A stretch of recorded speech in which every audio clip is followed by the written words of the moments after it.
everybody, welcome back and welcome to my spoiler-free review for Flotsam by R.J.Theodore. So I received an e-arc of this a while ago. This book is out already, so thank you very much to the author and the publisher for allowing me to have an e-arc of this, and I'm just truly very sorry that it has taken me this long to get to it. Unfortunately, life just caught up with me. But I have now read it, and here is my spoiler-free review for this book. So, Flotsam is a sci-fi book and it follows Captain Tallis, who just wants to keep her airship crew from starving and maybe scrape up enough cash for some badly needed repairs. When an anonymous client offers a small fortune to root through a pile of atmospheric wreckage, it seems like an easy payday. The job yields an ancient ring, a forbidden secret, and a host of deadly enemies. Now on the run from cultists with powerful allies, Tallis needs to unload the ring as quickly as possible. Her desperate search for a buyer and the fallout from her discovery leads to a planetary battle between a secret society, alien forces, and even the gods themselves. Tallis and her crew have just one desperate chance to make things right before their potential big score destroys them all. So Flotsam was just a really fantastic book. I found it very easy to read, it was well paced, it had a really great cast of diverse characters, and the way the mystery unfolded was done in a way that hooks you right up until the last page.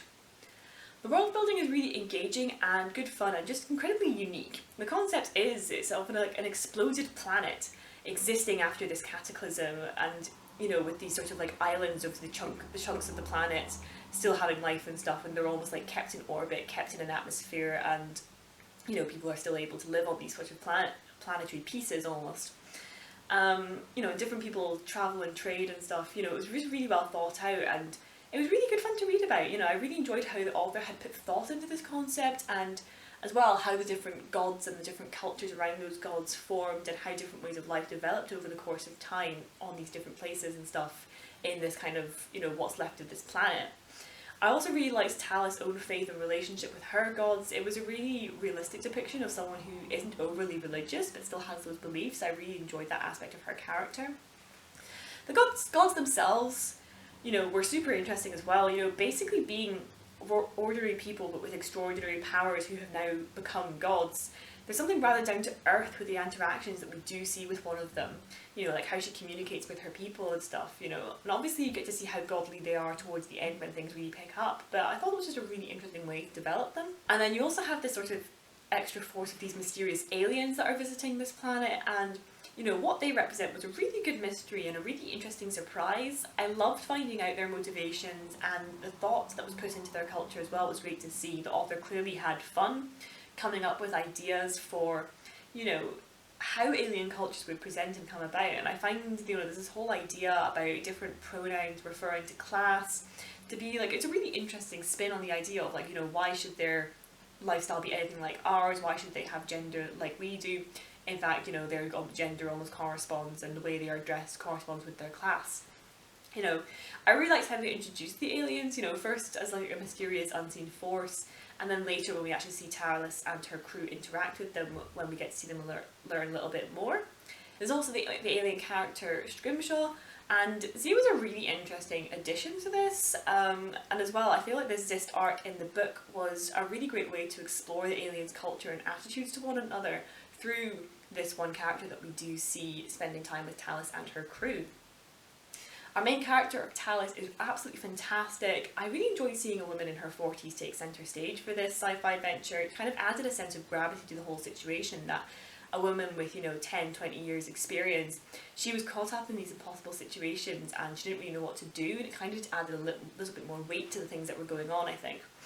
Her insecurities and love for her crewmates were a really fun mix, and I liked the dynamic that they had with one another as a group and as well as individual pairings.